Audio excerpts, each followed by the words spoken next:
नमस्कार, तुलसीपुर अनलाइनको युट्युब च्यानलमा तपाईलाई स्वागत छ। आज दाङ र यस जिल्ला वरिपरिका साथै देशभरका समाचारहरूका साथ उपस्थित भएका छौं। अब लागौं आज प्रसारण गरिने मुख्य समाचार शीर्षकतर्फ। लुम्बिनी प्रदेशबाट रिक्त रहेको राष्ट्रिय सभा सदस्यमा 10औं दिन निर्वाचित। नगदे बालीका रूपमा रहेको तोरीको उत्पादन दाङमा घट्यो। दाङमा पहिलो पटक भित्रियो स्लिपर एसी बस। कोलपुरमा ऐलानी जग्गाको नाप जाँच सुरु। रूपन्देहीको सियारी गाउँपालिका स्थित छपिया स्वास्थ्य चौकीमा अल्ट्रासाउन्ड सेवा पनि सुरु। सगरमाथा बालबाटिका बोर्डिङ स्कुलमा खेल सप्ताह मनाइँदै। सरकारले 3 बुँदे सहमति कार्यान्वयन नगरेको भन्दै नेपाल कम्युनिस्ट पार्टी असन्तुष्ट।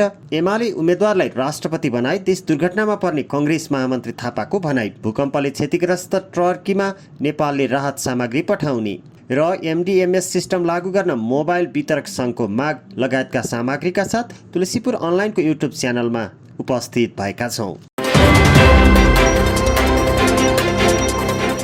लुम्बिनी प्रदेशबाट राष्ट्रिय सभा सदस्यमा नेकपा एमालेका कुमार 10औं दिन निर्वाचित हुनुभएको छ। बुधबार दाङको घोराईमा भएको उपनिर्वाचनबाट राष्ट्रिय सभा सदस्यमा 10औं दिन निर्वाचित हुनुभएको हो। खसेको कुल मतको मतभार 7900 मध्ये 4026 मत प्राप्त गरी 10औं दिन राष्ट्रिय सभा सदस्यमा विजयी हुनुभयो। 10औं दिनले प्रदेशतर्फ 2064 र स्थानीय तहतर्फ 1962 गरी जम्मा 4026 मतभार प्राप्त गरी विजयी हुनुभयो। नेपाली कांग्रेसका उम्मेद्वार माधव प्रसाद आचार्यले प्रदेशतर्फ 1776 र स्थानीय तहतर्फ 1944 मत गरी जम्मा 3720 मतभार प्राप्त गर्नुभयो। नागरिक उन्मुक्ति पार्टीबाट राजेन्द्र वीर रायले 192 मतभार प्राप्त गरेको निर्वाचन अधिकृत कृपासुर कार्कीले जानकारी दिनुभयो। प्रदेश सभातर्फ 144 मतभार बदर भएको थियो। लुम्बिनी प्रदेशबाट राष्ट्रिय सभा रिक्त 1 सदस्य चयन गर्न भएको मतदानमा प्रदेश सभाका 87 जना र स्थानीय तहका प्रमुख र उपप्रमुख 217 जनाले मतदान गरेका थिए। प्रदेश सभा सदस्य र स्थानीय तह प्रमुख उपप्रमुख गरी 305 जना मतदाता रहेकोमा रूपन्देही जिल्लाको मर्चवार गाउँपालिका कि उपप्रमुख आशा सिंह मतदानमा सहभागी हुनु भएन। सिंह नेपाली प्रगतिशील पार्टीबाट स्थानीय तह उपप्रमुखमा निर्वाचित हुनुभएको थियो। राष्ट्रिय सभा सदस्य खिमलाल भट्टराईले राजीनामा दिएपछि त्यहाँ उपनिर्वाचन भएको हो। दाङमा यस वर्ष नगदे बालीको रूपमा रहेको तोरीको उत्पादन 8% ले घटेको छ। यस वर्ष तोरी छर्ने सिजनभन्दा केही महिना ढिला र हिउँदे वर्षा नहुँदा तोरी उत्पादनमा कमी आएको कृषि ज्ञान केन्द्र दाङले जनाएको छ। सिँचाइको समस्या तथा रोग र किराको प्रकोप घटेको भए पनि मौसम अनुकूलता नहुँदा तोरी उत्पादन घटेको कृषि ज्ञान केन्द्र दाङका तथ्याङ्क अधिकृत पृथ्वी प्रसाद लामिछानेले बताउनुभयो। जिल्लामा विगतका केही वर्षदेखि निरन्तर तोरीको उत्पादनमा कमी हुँदै आएको छ। विगतका वर्षहरू जस्तै त्यस वर्ष पनि तोरीको उत्पादन घट्ने भएपछि तोरी खेती गर्ने किसान चिन्तित भएका छन्।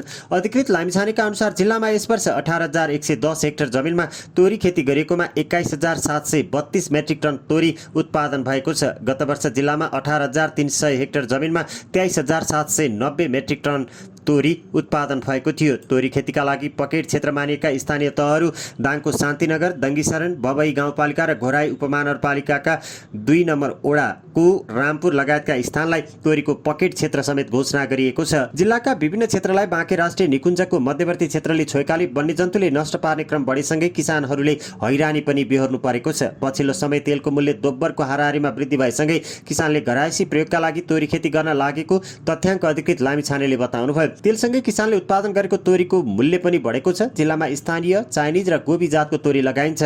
दाङ जिल्लामा तोरीको मूल्य 120 देखि 160 रुपियाँ प्रति केजीमा किनबेच हुँदै आएको छ।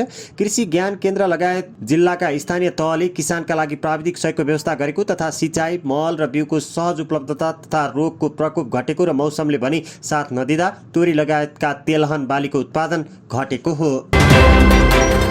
दाङमा पहिलो पटक स्लिपर एसी बस भित्रिएको छ। राप्ती त्रिसिद्धेश्वरी यातायात प्रणालीले पहिलो पटक बस भित्रिआएको हो। 2041 सालमा स्थापना भएको साबिक राप्ती अञ्चल सार्वजनिक बस व्यवसाय समितिले मङ्गलबार पत्रकार सम्मेलन गरी सोबारे जानकारी दिएको थियो। प्रणालीका अध्यक्ष सुरेश हमालले यात्रुको सुविधालाई मध्यनजर गर्दै एउटाको 80 लाख बढी मूल्यका 4वटा बस भित्रिएको जानकारी दिनुभयो। यात्रुको आरामदायी यात्राका लागि हामी निरन्तर प्रयत्नशील छौँ, उहाँले भन्नुभयो। ब्लू स्काई 7 स्टार पछि हामीले स्लिपर एसी बस भित्राएका छौँ, हमालले भन्नुभयो। उहाँका अनुसार बिहीबारदेखि नै नयाँ बसहरू दाङ काठमाडौँका लागि छुट्नेछन्। 40 सिटे बसमा 32 जना बसेर र 8 जना सुतेर यात्रा गर्न मिल्ने प्रणालीले जनाएको छ। सुतेर यात्रा गर्न मिल्ने सिटको भाडा 2000 रुपियाँ र बसेर यात्रा गर्न मिल्ने सिटको भाडा 1800 निर्धारण गरिएको अध्यक्ष हमालले जानकारी दिनुभयो। सुतेर यात्रा गर्न मिल्ने सिटहरू अन्तिममा राखिएका छन्। एउटा क्याबिनमा 2 जना यात्रु सुतेर वा बसेर यात्रा गर्न मिल्ने सुविधा रहेको छ।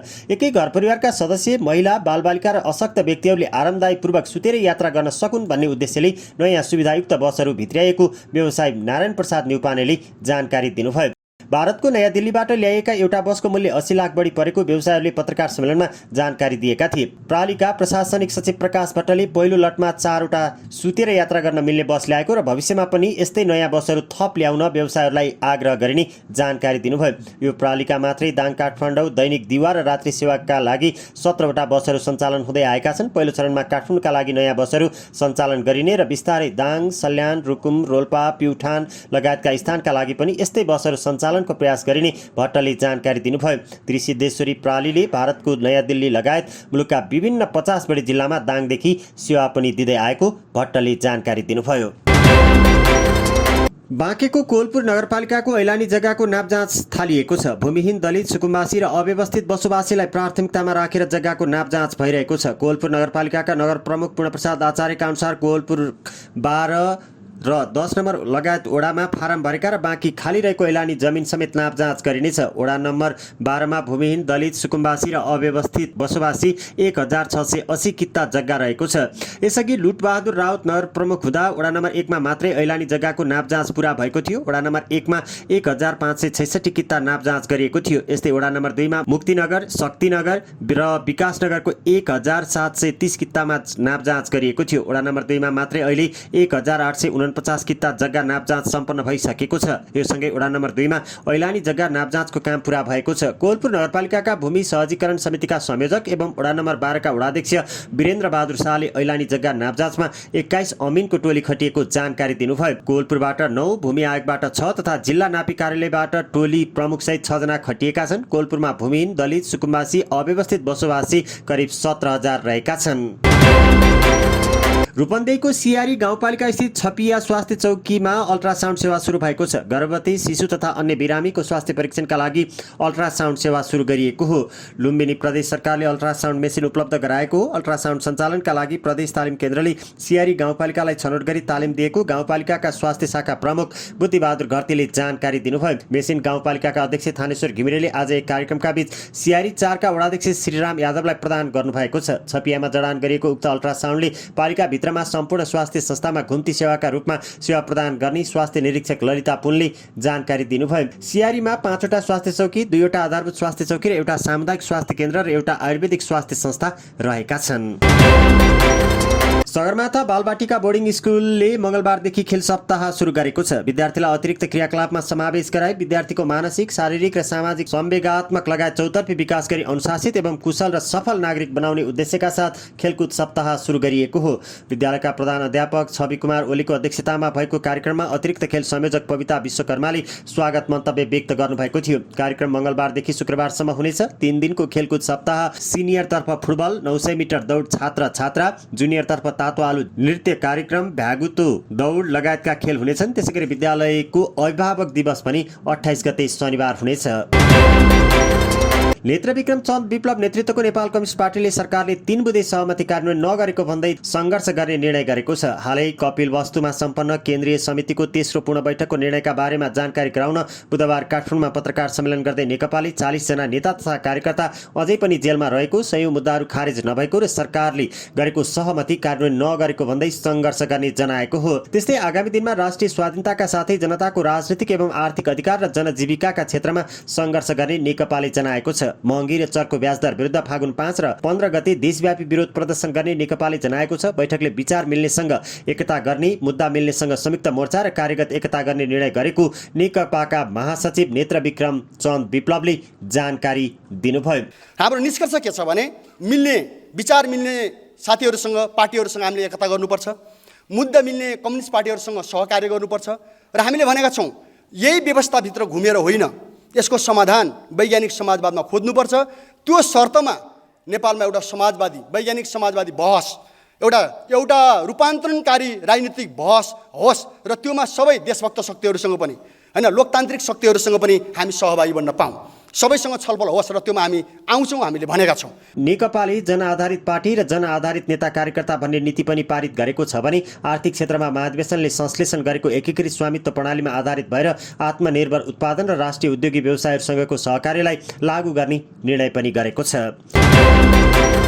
नेपाली काङ्ग्रेसका महामन्त्री गगन कुमार थापाले एमाले उम्मेद्वारलाई राष्ट्रपति बनाई संविधान नै दुर्घटनामा पर्ने खतरा हुने बताउनु भएको छ। बुधबार काठमाडौँमा लोकतन्त्र संवाद केन्द्रले आयोजना गरेको आजको नेपाली राजनीति र लोकतान्त्रिक संस्करणको सवाल विषय विचार गोष्ठीमा थापाले एमाले उम्मेद्वारलाई राष्ट्रपति बनाई कठपुतली राष्ट्रपति हुने र संविधान नै दुर्घटनामा पर्ने खतरा हुने बताउनु भएको हो।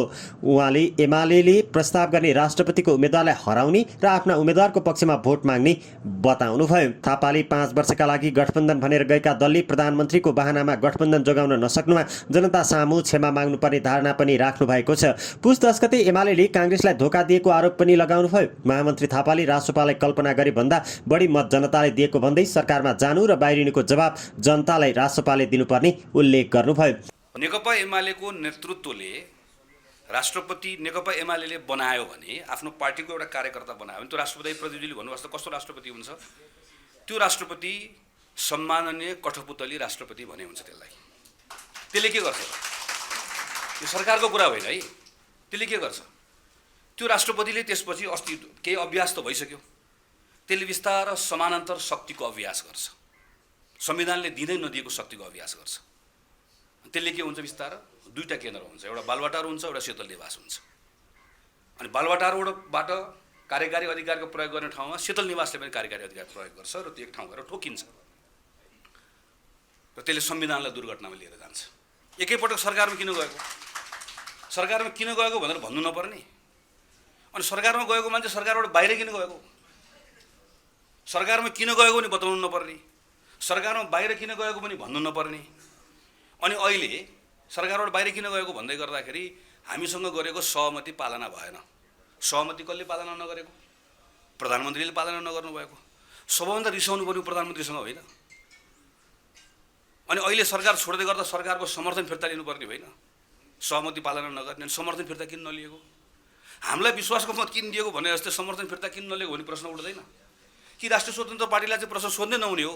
त्यस्तै नेकपा एकीकृत समाजवादीका सचिव रामकुमारी झाँक्रीले संसदमा अहिलेको व्यवस्थामाथि 20 बमन भइरहेको र जात्रा चलिरहेको टिप्पणी गर्नुभएको छ। अहिले पार्लिमेन्टको जात्रा त हामी सुन्दैछौँ कि जुन आन्दोलनको जगमा यति धेरै मान्छेले राजनीतिमा सबैले सबै खालको विचारमा प्रतिस्पर्धा गर्ने वातावरण पाए, आज त्यही व्यवस्थाका विरुद्ध 20 बमन, त्यही संविधानका विरुद्ध 20 बमन, हजारौंको बलिदानीबाट आएको व्यवस्थाका माथि अर्कै कुरा। यो कुरा त यो त पुनरुत्थानवाद हो नि हो। हामीले गल्ती के गर्यौं भने हाम्रा राजनीतिक दलहरूले सही ढङ्गले काम गरेनन्, दलभित्रको सही ढङ्गको प्रणाली स्थापित भएन। त्यसकारण यसरी एक प्रकारको विक्षिप्त भएको, निराशा भएको जनमत जहिले पनि यसरी स्विङ हुन्छ। झाँक्रीले मुलुकमा भएका परिवर्तनलाई संस्थागत गर्नका लागि जिम्मेवार भएर सबै अघि बढ्नुपर्नेमा जोड दिनुभयो।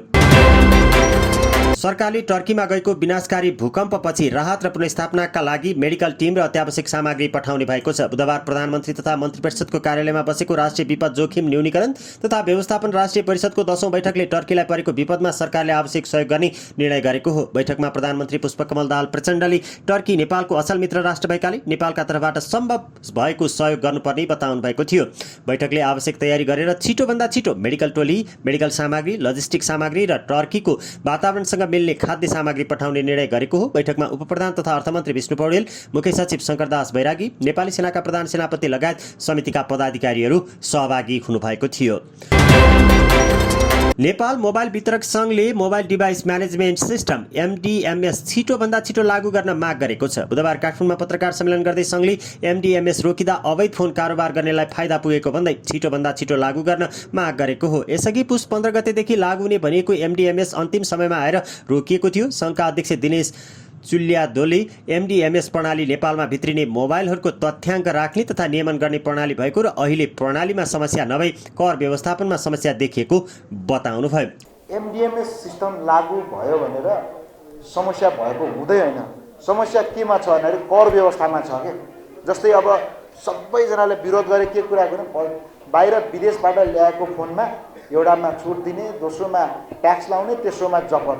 यो काम भनेको एमडिएमएसँग सम्बन्धित होइन, यो कर व्यवस्थामा भएको कुरा हो, यो राजस्व अर्थ मन्त्रालय अन्तर्गत चाहिँ लागू भएको कुरा हो। त्यसैले गर्दा हामीले यही कार्यक्रम मार्फत चाहिँ हामी यो भन्न चाहन्छौँ कि विदेशबाट ल्याइएका फोनहरू, विदेशबाट आउनुभएका दाजुभाइहरूको फोनहरूलाई एकदम सजिलो तरिकाले अनलाइनमा सरल तरिकाले निःशुल्क रूपमा भन्सार छुटमै चलाउन दिनुहोस्। बरु त्यसमा लिमिटेसन होला, एउटा दुईटा तिनटै छुट दिनुहोस्, त्यसमा समस्या हुँदैन। चाँडै छुट दिनुहोस्, केही फरक पर्दैन।